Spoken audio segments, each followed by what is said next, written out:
In a detention room in Vichy, France, a group of men awaits interrogation before being sent to concentration camps. Their interaction lays bare basic questions of values and survival. Don't miss Incident at Vichy on Hollywood Television Theater next Wednesday night at 8:30 on KCET, Los Angeles.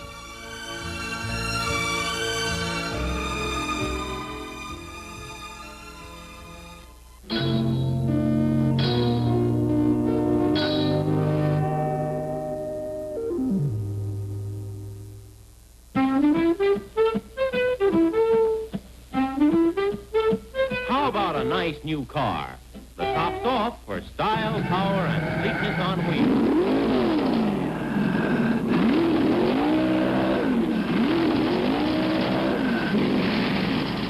Our dream cars keep turning into chrome-plated nightmares. Does that say something about the cars we dream about or about ourselves? We've had a 70-year love affair with the automobile. Some say it's been a love-hate relationship all along. One man who readily admits to a love-hate relationship is John Jerome.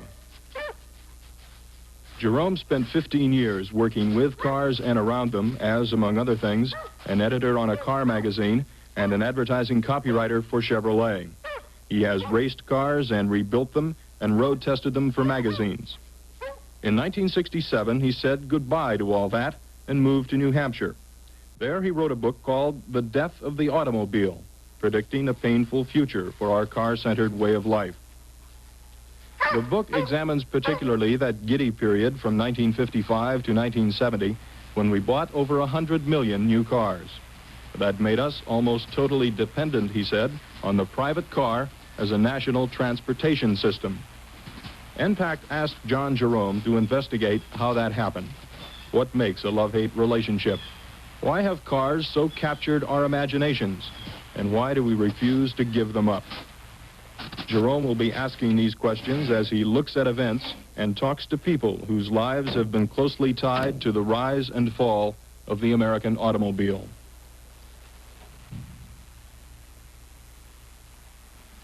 Somebody abandoned an old Model T touring car back on the woodlot behind our place. Who knows how many years ago.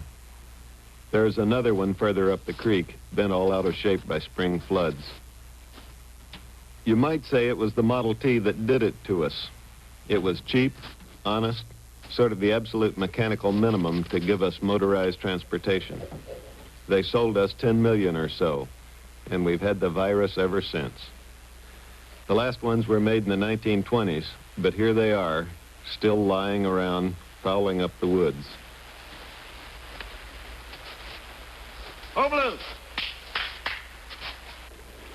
New Hampshire isn't a very good place to look at car problems. There are only 700,000 people in the state. Los Angeles, with 10 times that many in one city, raises the problem a lot more eloquently. Sometimes looking at LA isn't easy. It's over there someplace underneath the smog.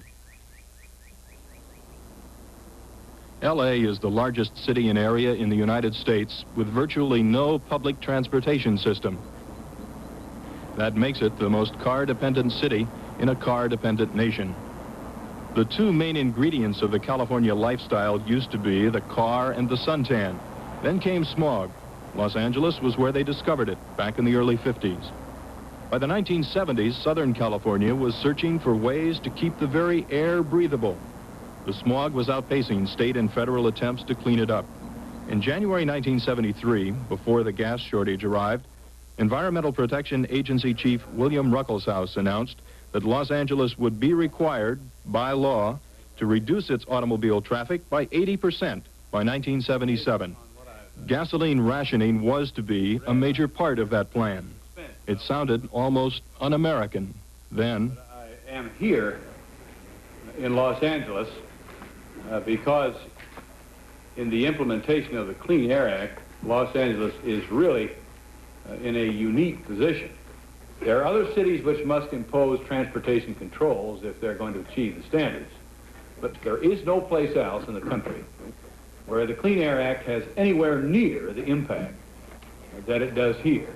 Los Angeles not only gave birth to smog, it invented drive-in movies, churches, and liquor stores. but it never did invent a good way to get to work in the morning. This was the scene at 7:15 on a weekday morning last winter at the height of the gasoline shortage. LA also built 620 miles of freeways, put 30% of its downtown area into parking lots. And no matter how bad things were getting, it continued to pump new young drivers into the problem. It had developed a way of life that made the driver's license the sole acceptable badge of citizenship. Try cashing a check without one. Okay, you see the eye chart there behind me? The letters on line 2, what are they? A, B, E, F, G. Most young Americans get their first taste of the workings of government through the automotive bureaucracy. It is the process of trying to legitimize yourself or your vehicle in order to use the street. Chosen the red line and smile. It's an experience that seldom exhilarates. Bruce, they only missed one down the bottom there. I didn't know that one. Tomorrow, I'd like to come in. I've already taken my driver's training, and I'm 17. I'd like to come in and just take my driving test tomorrow. Bring in the driver's training card, then parent signature, and we can give you a driving test. During the test, you can either use your arm signals or the electric signals, whichever you prefer. It makes no difference. I'll be telling you where to turn, and if I say nothing, just go straight ahead, okay? Are there any questions before we start? No. Okay, then, whenever you're ready, we'll go right around to your left. American Indians used to send their adolescents out alone into the wilderness to test themselves. And we'll follow straight out through the parking lot. Maybe the driving exam is the only rite of passage we have left. Birthday today, huh? Yes. Happy birthday. Thank you. Anywhere along the right side, we'll pull over and stop. In most states, it tests social poise more severely than it does driving skills. California's test is easier than most. I want you to back up. For many would-be drivers, the test is a terrifying experience.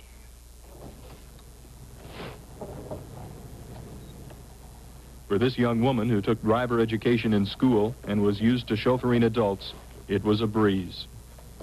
Once you've got the license, you can join the game. Okay, we'll stop. Californians talk a lot about how they ski and surf and sail and skin dive, but the real recreation, before the gas shortage anyway, was driving. What the promenade was to the Victorians and the paseo to the Latin countries, driving the Strip has been to modern American youth. Seen and being seen. Director George Lucas captured the feeling of it all in his film American Graffiti. Hey, you're new around here. Where are you from? Turlock. Turlock. You know a guy named Frank Bartlett? No, does he go to Turlock High? Well, he used to. He goes to JC now.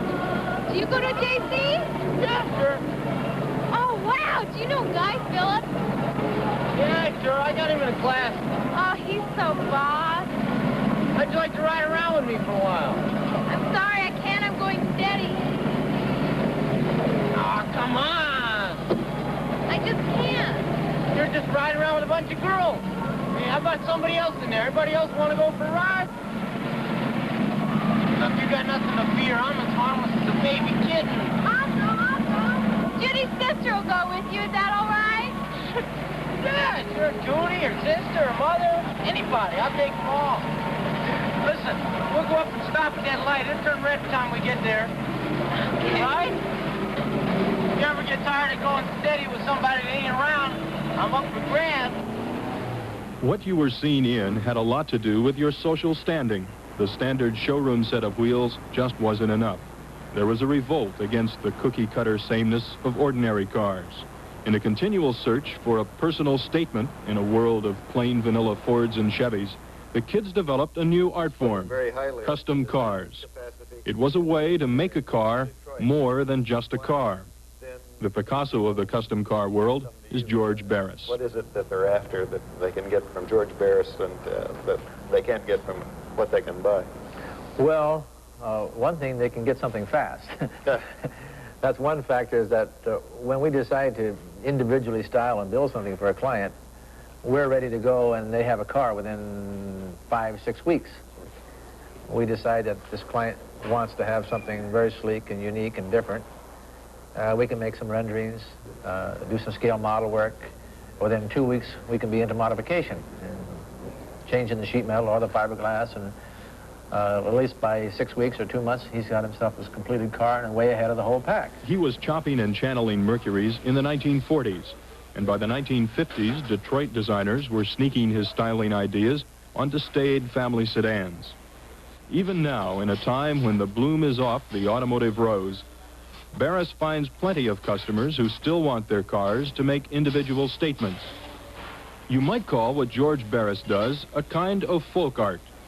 The craftsmanship is of the very highest order, and the product is right out there on the outside edge of what's possible with the automotive form, ahead of the pack. The automobiles that are stuck back in the pack are styled by imaginations disciplined by real-world considerations, production lines, labor problems, competitive prices. The folk artist doesn't care about those things very much. That's not to say that Detroit isn't interested in styling. There's even a place where they try to teach people to resolve the conflict between art and practicality. The Los Angeles Art Center School is a degree-granting college that is heavily supported by the automobile industry. It has a reputation for turning out the stylists and designers who later staffed Detroit's major studios.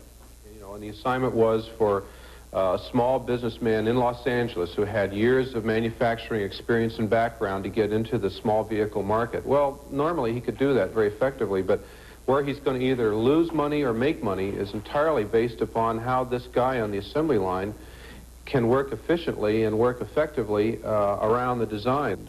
See, you know, that's a nice amount of legroom. You don't want to go too much less than that. That's really extravagant. Don't you think it's extravagant? Drawing pretty pictures of cars in study hall satisfies the early creative urges, but worrying about legroom is what car designers do. You got to remember, you can't have that. That's true. You don't want to be driving like that. If this car is too long and it costs $1,200, I think a person's going to say, you know, what I'm looking for is a compact car, and I might as well get one of those out there. The most innovative design in the world is useless if it can't be built in reasonable time, at reasonable costs, by real live workers. This top half can be flopped upside down somewhere. They're going to be putting in the instruments and the windshield and windshield wiper motors and all that. This car really comes down to a man who doesn't give a whole damn about his job anyhow. And we've seen those problems with manufacturing, especially in the automobile industry, and he's the fellow that's going to make or break you. These are young men who will actually be designing cars in a few years.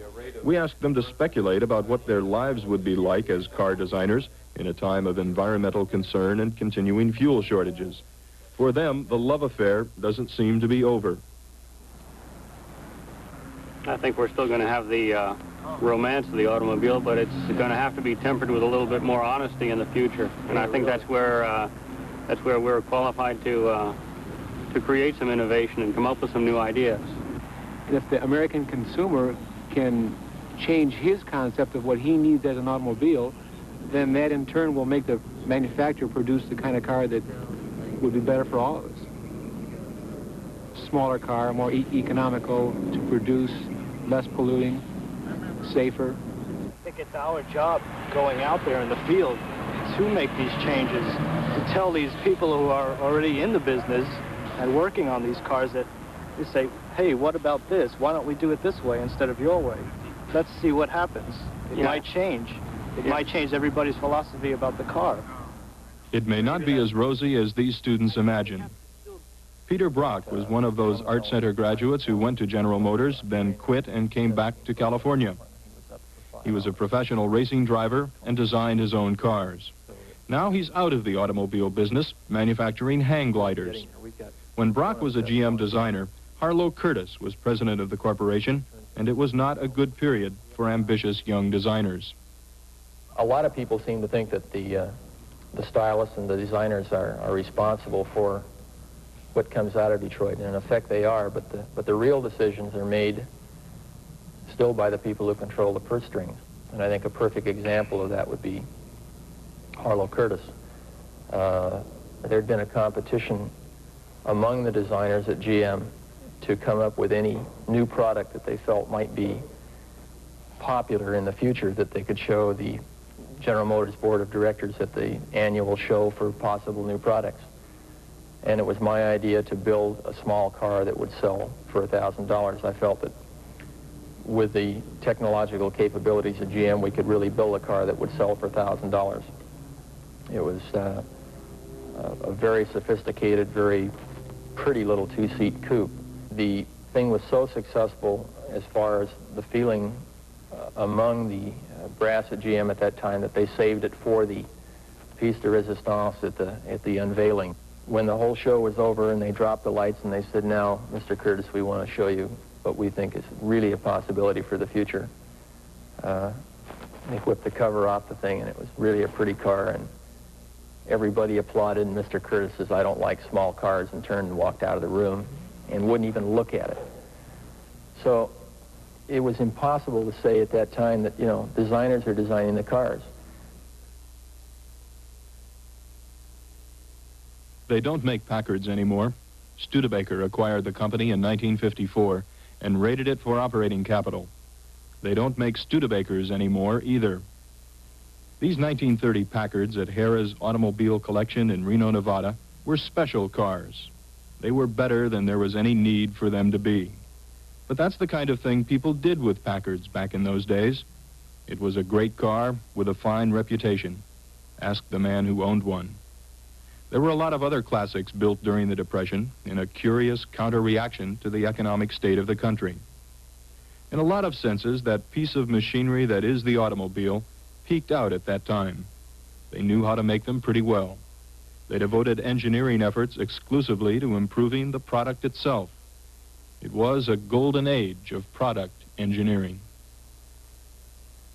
You can go down this line of Packards parked in chronological order and get a short and depressing history of automotive styling. Watch that fine old vertical grille hang on to its integrity for years and years, and then crumble into an unrecognizable mess with the annual model change. The annual model change never meant mechanical change anyway. It's a basic truism in the industry that the public neither understands nor desires technical changes, so why bother?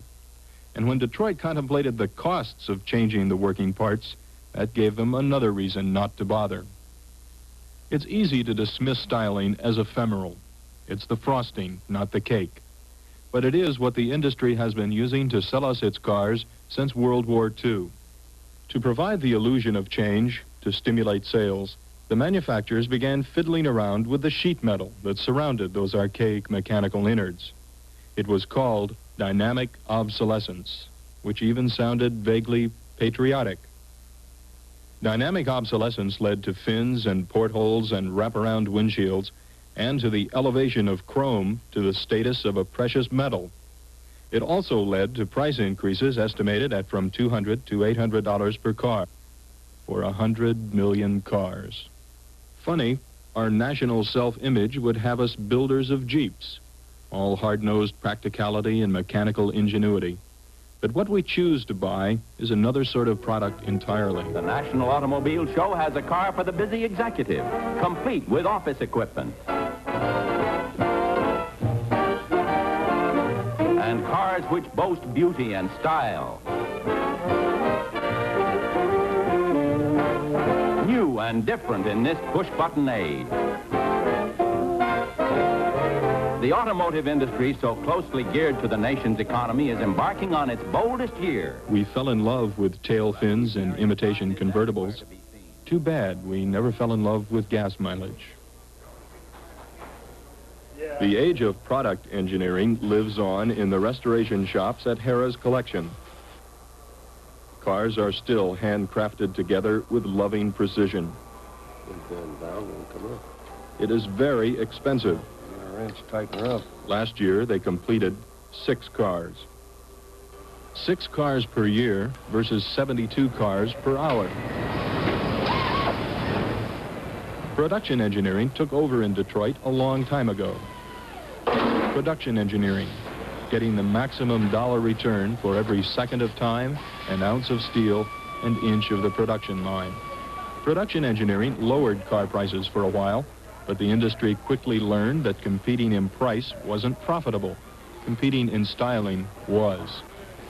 This is Ford's Mustang II assembly line at the River Rouge plant in Dearborn, Michigan. It is not the fastest assembly line in the world. Chevrolet's Vega plant at Lordstown, Ohio is faster, but it is production engineering refined to near perfection. Whether it produces cars that are lovable in the sense of the great sales successes of the past remains for the public to decide. At this report, both Mustang II and Vega are selling well, as are all other domestic small cars. The struggle to design a modern car can thus become a three-way pull between product development, production efficiency, and styling. Fred Hooven, now a Dartmouth professor, had vast experience in dealing with that conflict as an advanced development engineer at Ford. When I first went there and looked at the styling projects, I could see that what we needed was a baseline from which we could calculate what we were spending to get some of these styling effects. So I had my people design a car that gave away nothing for styling, and it was shorter and higher and had no elaborate sculptural characteristics, more or less like many of the Europeans' cars are now. And that got to be called the honest car. And finally, when we found out that it weighed about 600 or 700 pounds less than the cars we were now building, it made the stylists nervous, and they finally persuaded management to call off the whole project. Why did the industry settle so rigidly on the format, the front engine, rear drive, solid rear axle? I think what has caused the design to freeze the way it was in 1956, because there's been no essential change since then.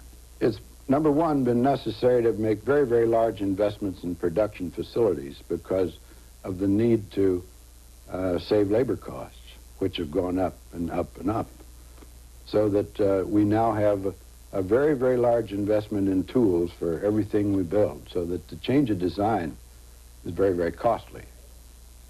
If I'm manager of, let's say, an automobile company, I have pressure on me to increase profits for next quarter or for the rest of this year. Well, the last thing I can do is to spend my available money on improving the product, because it'll take 6 years for that to show up in sales. What I have to do is to take some good model and put some extra styling bits on it, a few bits of chrome, and step up the advertising budget a little bit and zip up sales for next month.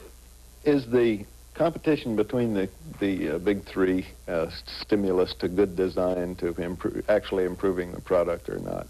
No, there isn't any competition. I think it's the people in the other companies have found that it doesn't pay to compete with General Motors, because they build half of the cars, and whatever they do has got to be acceptable. If everybody else does the same thing, there isn't anything else available.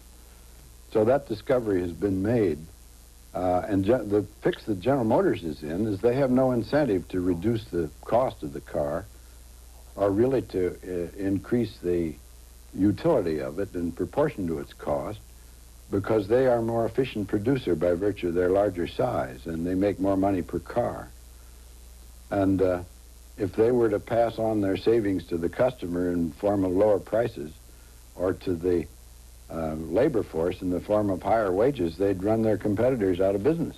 The fact that General Motors has no incentive to change the car or to reduce its cost, and other people are afraid to do anything General Motors doesn't do, means that the car doesn't change and nobody else changes either. If there has been little incentive to improve the product on the manufacturing level, there's still one arena where product development is everything: automobile racing. And styling has nothing to do with it, except for a vague attempt to hang on to product identification in stock car racing. Racing is a melding of our natural competitive urge and our enthusiasm for cars pushed completely off scale. It's the second largest spectator sport in the world. And it probably doesn't have any real relationship with the way we own and use cars, but it does seem to have something to do with the way we think about them. Supporters say that racing improves the breed, leads to technical improvements in production cars. Realists say, well, anyway, it sells cars. Whatever it does, it's great box office. And then come around and put the weight in the car, and then the rear tire guy, who'll be the last guy to finish normally, will let the car down. Roger Penske used to be a very successful racing driver. Now he's an even more successful racing team manager. This is a last-minute briefing on pit stop duties for a stock car race at Darlington, South Carolina. Penske's client in stock car racing is American Motors. Most of the major car manufacturers are leery of open support of racing in this troubled automotive period, but American Motors found its public image a bit stodgy, a holdover from Rambler days. They decided to go racing and picked Roger Penske to help them do it, to the tune of a reported $1 million contract. Most other commercial enterprises haven't yet gotten nervous about identifying their products with car racing. You might think of it as buying advertising space, except instead of in a newspaper or on TV, your ad appears on the side of a race car.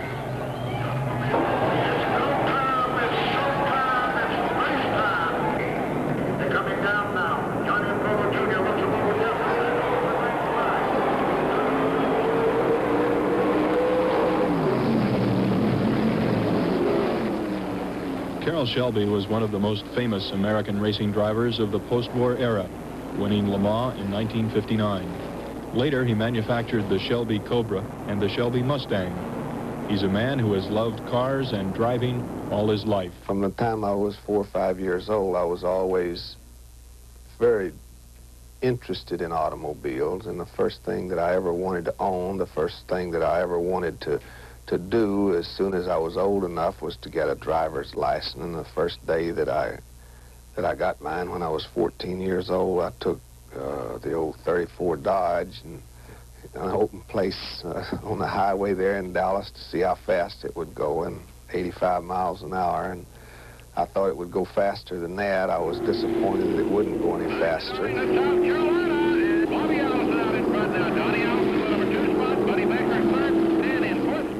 There's an awful lot of people that like to go see automobile racing for the simple reason that this is an automobile-oriented country. The first thing you do in the morning after you take your bath, you get in your automobile to head to work. A lot of people spend an awful lot of time in their car, so therefore they relate to this automobile. And when they see that there's a race and a Plymouth or a Chevy or a Ford or whatever it might be is there, they want to go see how their car, so to speak, compares with the other cars. There's a kind of apocryphal opinion that the only technical improvement that ever made its way onto passenger cars from race cars was the rear view mirror. That's probably an exaggeration, but these so-called stock cars bear about as much relation to the stock on your dealer's showroom floor as Playboy foldouts do to the girl next door. I don't think that racing actually improves the breed of the average American passenger car. As far as I'm concerned, racing is a sport. I would say that certain products, shock absorbers, certainly are a lot better product because of racing. Now, that doesn't mean that these large automobile companies use the best shock absorber, or it doesn't mean they use the best suspension system, because it's still pretty well run by the accountants, the bean counter. But I think it sold cars. There's not much doubt about that. Carroll Shelby is a man who has spent a lifetime driving the very finest examples of automotive engineering available. How does a man with that kind of experience think about cars today? Some of my dear friends in Detroit wouldn't like to hear this because it cuts their profits down. But I remember in 1952, President Eisenhower said, what the hell are we running around in these hearse-like automobiles? And here the rest of the world has to build automobiles that make some sense. There was never a logical reason for these huge engines to be built in the first place except to tow around 5,000 pounds of steel carrying one man to work. For many, many years, the cars from other places, other countries, have had just as much trunk room. They've had just about as much room on the inside. They've had engines that are about a fifth the size, a fourth the size anyway. They've had better brakes. They've had to have better suspension systems because they didn't have $40 billion worth of concrete poured for them like we have. And they have built better automobiles. Now, that is not a criticism of Detroit, but it's time that we realize that we don't need all these monstrosities in this country. And I think if they don't learn to respond, then somebody is going to respond for them. It's morning. The sky promises a top-down day, a Thunderbird kind of day. Thunderbird, everything about it means performance.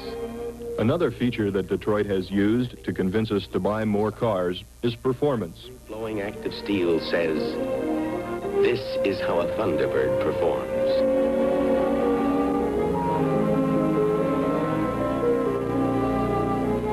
You move with that wonderful Thunderbird quiet, that effortless, endless reserve of Thunderbird power. Performance does seem to sell cars. The boom years from 1955 to 1970 really started with the horsepower race in the early 1950s. By the mid-50s, the word performance no longer meant things like long service life or economy of operation.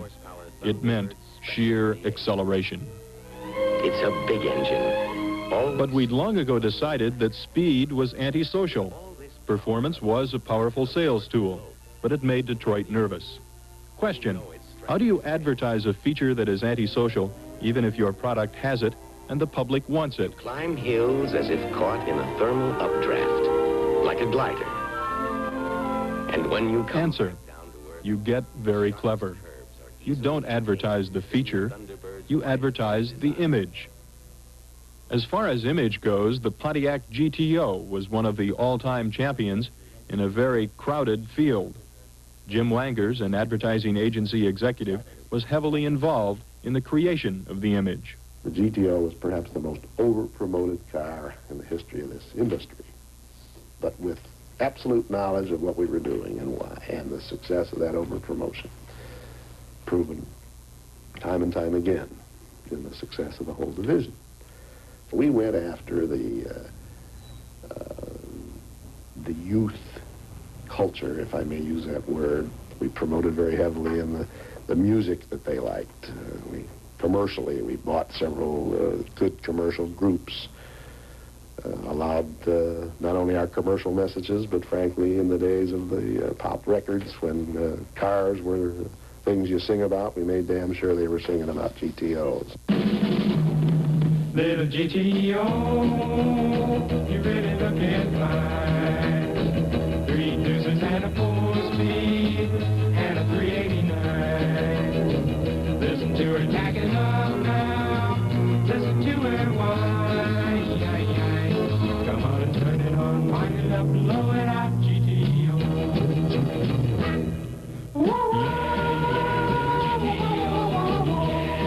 This was about a 2-minute and 20-second commercial on the GTO.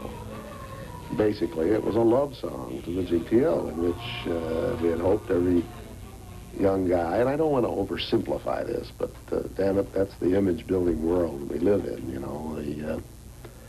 Every young guy, when he heard that song, imagined that if he was driving around in a GTO, he looked like the guys singing that song. Here was a car that basically what it said was that for relatively little more money, you bought yourself a whole lot more excitement. Not only that, but you bought yourself a car which was like a coat, in a sense, or like a hat. You put it on. You didn't just drive it, you just didn't get into it. You actually put it on. You adorned it. And what it said about you was just as important, in a sense, as to what you could say about it. Sing your song or you're humming. Horses, doing stuff, keep it coming. Mountain, step aside or lay down.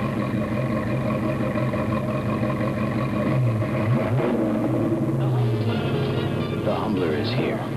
This is the way it's going to be, baby.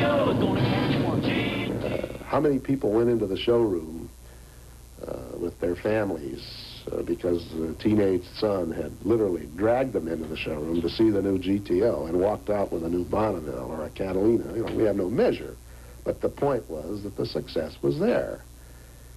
And I have to say it, the image has been killed because the guy who suddenly was looked up to as really understanding what it was all about when he went out to buy a car is suddenly, you know, no longer that guy. He's a fool to drive that kind of wasteful, you know, out of tune with the times product. Now, your question was, where do we go from here? Certainly the world, Detroit, the automobile market, is looking for another GTO. What do I mean by another GTO? I mean another strong image car. As a marketer, I say an image car. Automobiles will always be sold in the United States by image. The 1969 Plymouth GTX can devour anything in its class.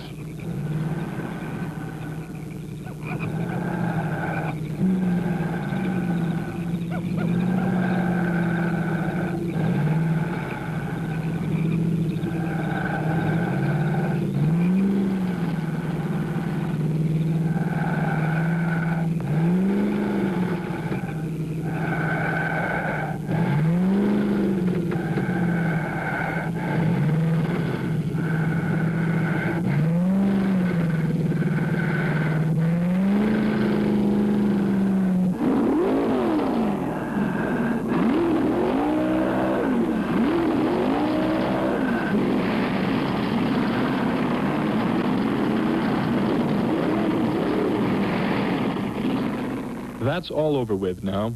Performance is dead as a marketing tool, the victim of environmental and energy crises. In fact, image may be dead as a marketing tool. That would mean that the advertisers might even be ready to start talking about what the cars really are. Joseph Smith is head of Oxtoby Smith, a market research firm that is currently handling the American Motors account. What we do for a living is, and we talked about this a little earlier, is not only talk to consumers, but try to measure in significant degree what trends are emerging, what has been the case, what's likely to be the case. We do so on the view that consumers do not behave capriciously, accidentally, that there are reasons behind their choices, needs, motives. Some of them are subtle, like a status need is subtle. Some are obvious, like a need for transportation. I've got to get to work. But the underlying the keystone in this arch of work is the assumption that people don't behave randomly, that there are reasons which underlie what they do. It is perfectly plain that automobiles serve more than simply functional purposes. People take great pride in them. They're ready to talk about automobiles. A surprising number of American consumers know automobiles intimately, really know them, know all sorts of exotic things that I don't know, horsepowers and gaskets and other stuff. That being the case, there's a great disposition at cocktail parties and in more formidable seminars to speculate on these unconscious symbolic meanings. And the car is variously a mistress, or a phallus, or a personal extension, or some other improbable object. I think that's fun. It's fun to play. There's no way to know whether it's true or not. And accordingly, it can go on interminably. But more importantly, if you talk to many consumers, I think you tend to reduce your emphasis on such symbolic, subtle, unconscious, visceral, sexual kinds of issues. But I look back at the period in the middle of that golden era of 8 and 10 million car years, and it seemed like the only way they knew how to sell cars was with the performance image. And what I'm asking is, what are us Walter Middies going to be making our Walter Mitty dreams about in the future car? Forgive me, Walter Mitty my ass. You know, it's very easy to look back now in retrospect and say, well, with these eyes, I look at that period and it was all screwed up. And you do that with clothes and with costumes. That is not the case. The fact is, those automobiles did one hell of a job for the people who bought them. They took them where they wanted to go with considerable comfort and personal control. They managed to carry a family. They did all of those practical, functional things. That they also enhanced my status, because those days offered status, is really not significantly different from my wearing a Kiana shirt instead of a cotton one. But it's so easy to get lost in this symbolic forest that we forget to look at the practical trees. With all the bad news about cars, why aren't we getting out of the cars? Why aren't we getting out of automobiles?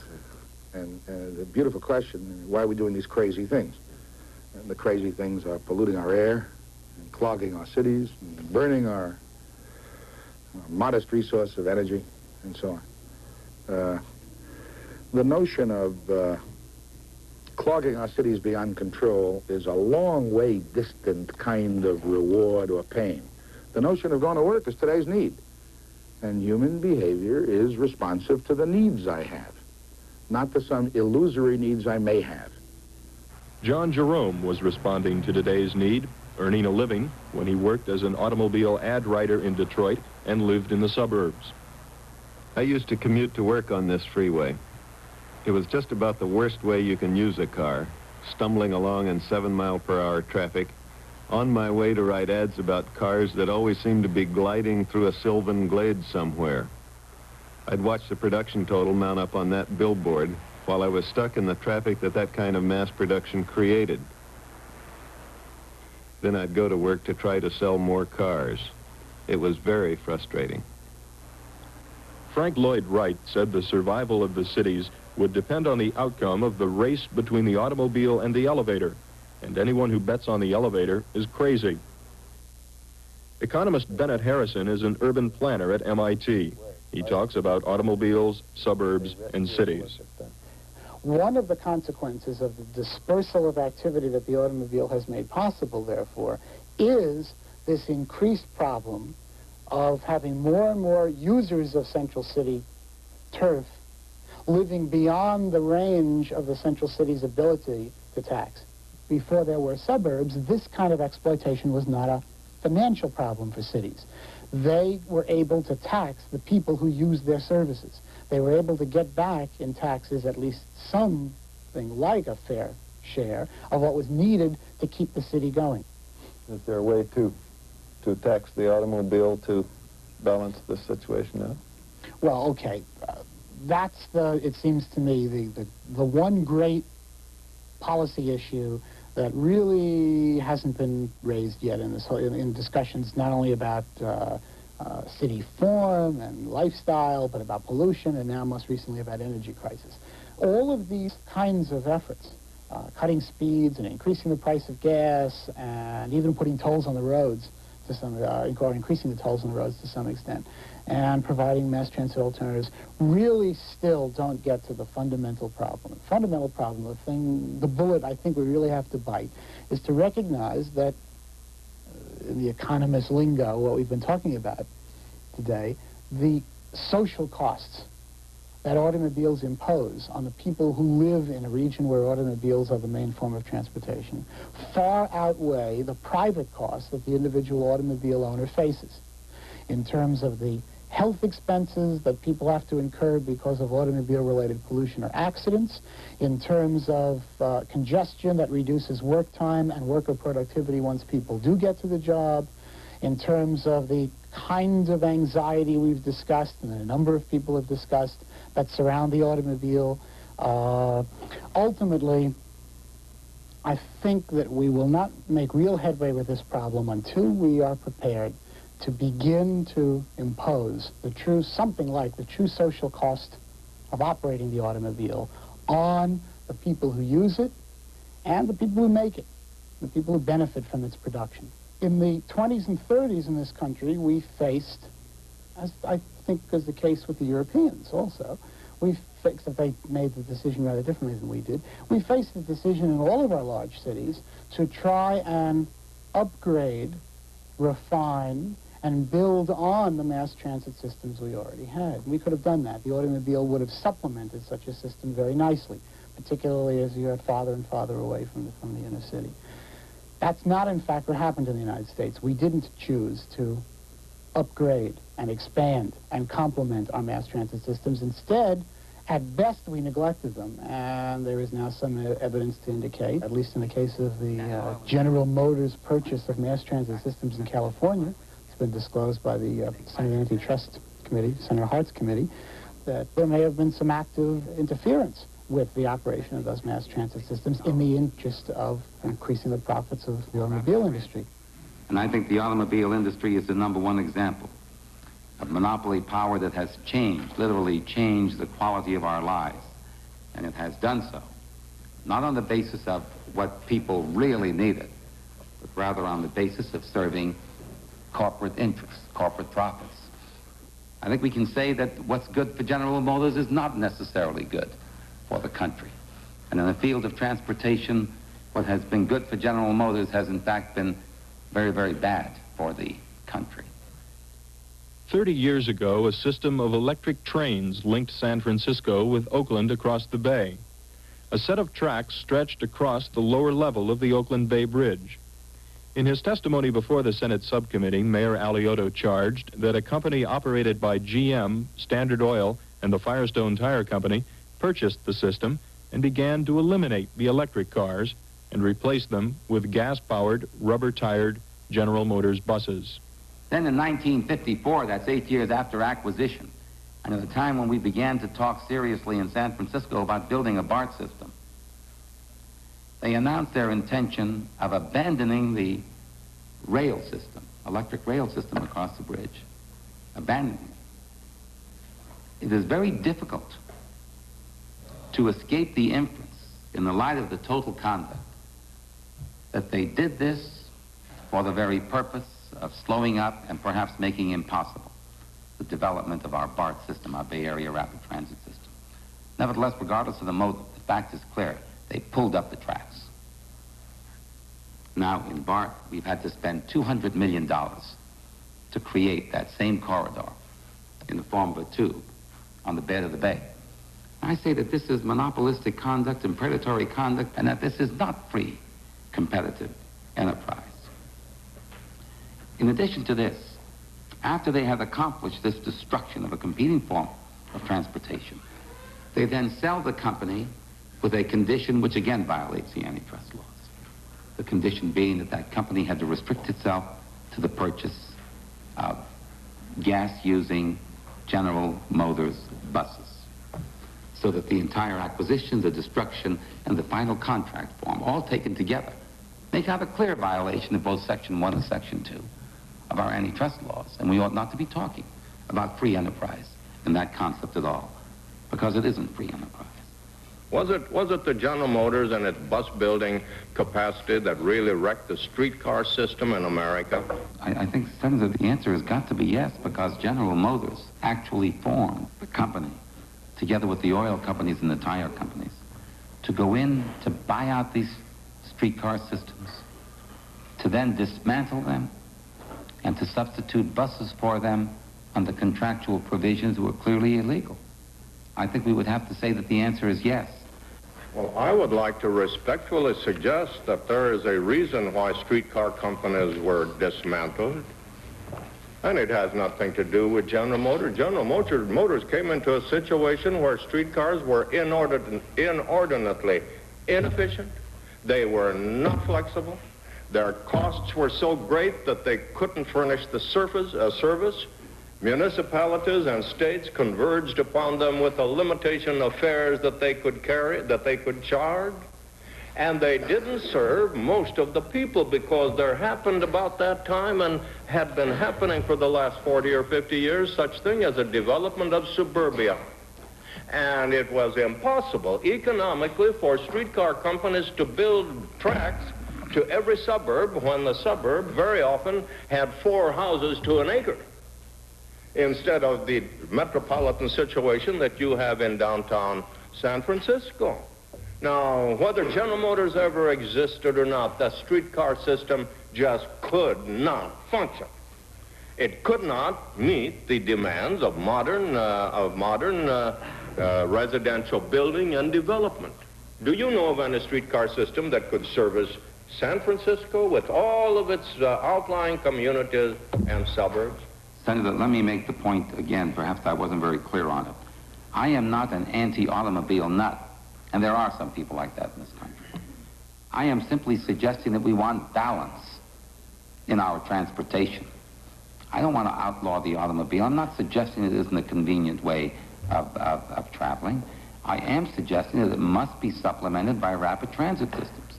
And I cannot accept the argument that rapid transit systems broke down because of their complete inefficiency to serve the public, because the experience of Western Europe and Japan belies that argument. And the current experience of San Francisco with BART and its cable cars and the other mass transit systems, its commuter boats and its carpooling and special bus lanes where you have balance, that belies it too.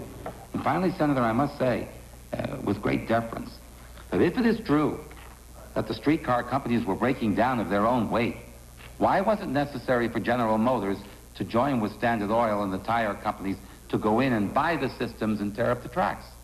Well, this was an active act of monopolization. It was not simply a filling in where the competitive method had failed. But the fact remains that here was a breakdown of a system, a mode of transportation, and in came the bus. Now, you can't get away from buses, can you? I'm not trying to get away from buses. Let me emphasize again I thought you were trying to eliminate General Motors and all I want is balance, Senator. I don't want the automobile to have a complete monopoly. And you can talk about the inconveniences of rapid transit, and then when you start multiplying, getting in line at peak times in an automobile, getting down to a downtown garage and paying $5 just to park your car, and we have to build a freeway into our beautiful cities in order to permit you to do that. When you balance all of these things, we're always going to come up with the same answer. We don't want to abolish automobiles. We don't want to abolish electric trains. We don't want to abolish buses. We don't want to abolish boats. We want all of them based upon the competitive merits and competitive balances, and you ought not to treat the automobile with $15 billion of favor a year and treat everything else like an orphan child. The $15 billion that Mayor Alioto refers to is, of course, the Highway Trust Fund, which until recently could only be used to build more highways. Now, a small portion is being diverted to aid development of mass transit.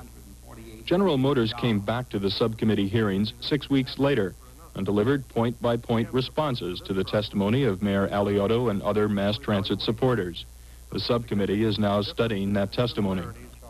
Nobody, however, refuted Mayor Alioto's plea for balance, and that, perhaps, is the point. General Motors, the government, the car-buying public have all committed the nation to what is virtually a single transportation system, the private automobile. And when they are in trouble, we all are in trouble, no matter how much we love them. We've been using the figure of 100 million new cars purchased between 1955 and 1970. The actual total is 136 million. 136 million of anything puts a terrible load on a nation. While we were buying all those cars, we were throwing away about 105 million automobiles. We scrap 7 million cars a year. That puts a terrible load on a nation, too. With the energy crunch, with growing environmental concern, with the spreading realization that it is, after all, a finite planet, we're just beginning to see what a load it is. Each one of these hulks, with its fins and chrome bezels and jet plane styling, represents a huge industrial concern's best estimate of America's tastes for a given year, an estimate of our desires, an attempt to fulfill our fantasies, not our needs. Somehow, needs weren't very important during those glory years. There isn't one of Fred Hooven's honest cars in the lot. The industry didn't choose to offer us honest cars. There's considerable evidence that we wouldn't have bought them if they had. In the late 60s, GM chairman James Roche admitted that things were changing. America's love affair with the automobile isn't over, he said. It's just turned into a marriage. But for many of us, love affairs don't turn out that way, and mistresses are too expensive.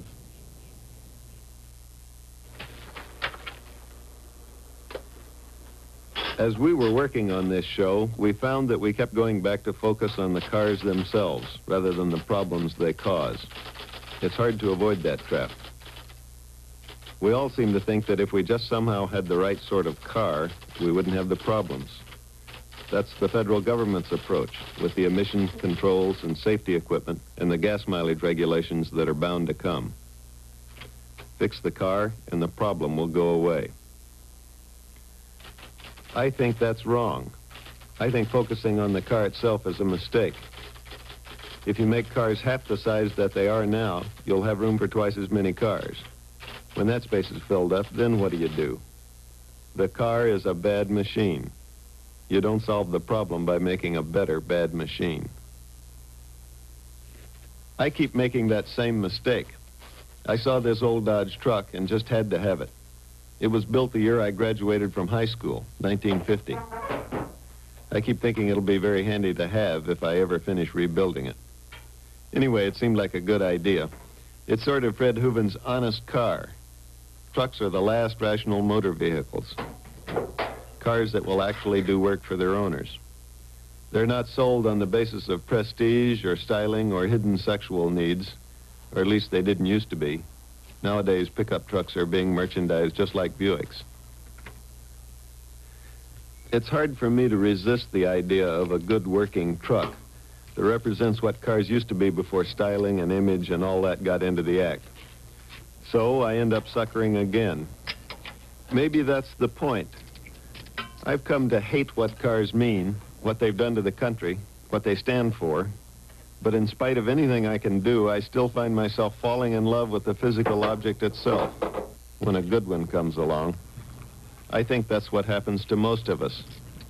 The solution may be a lot different than we think. It will be terribly expensive to restructure the way we live and do business to reduce our needs for mobility.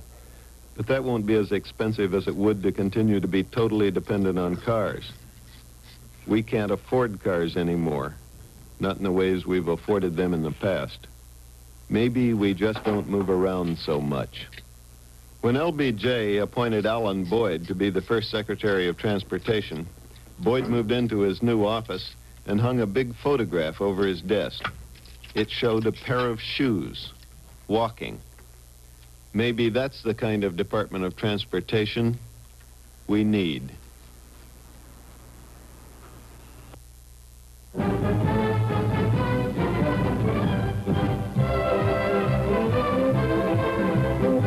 The $20 million 52nd Chicago Automobile Show discloses that America's automobile industry has made some wonderful progress since the days of the first show in March 1901. Beautiful is the word to describe models like these, and the power underneath today's models is something that would amaze the most far-sighted of the motor world's pioneers. Here's a super deluxe model. The new cars are roomier, and what gadgets? The push-button door opener. Low-priced cars feature mileage economy and greater body room. Running boards are withdrawn. It'll help prevent stocking runs, engineers figured, and everything's made fingertip easy. If you own several Texas oil fields, you might like this spirit of the Golden West. Old paint may be gone, but his trappings linger on. For safaris, maybe? American automobile makers may well feel proud of their contributions to this 44th Automotive Capital Exposition. All the other car makers in the world combined couldn't match the dazzle of beauty, the purity of line, and the matchless efficiency displayed here. When it comes to these, and such she's as these, those of the USA are tops. Funding for this program has been provided by a grant from the Corporation for Public Broadcasting. This program has been a production of NPAC, a division of GWETA.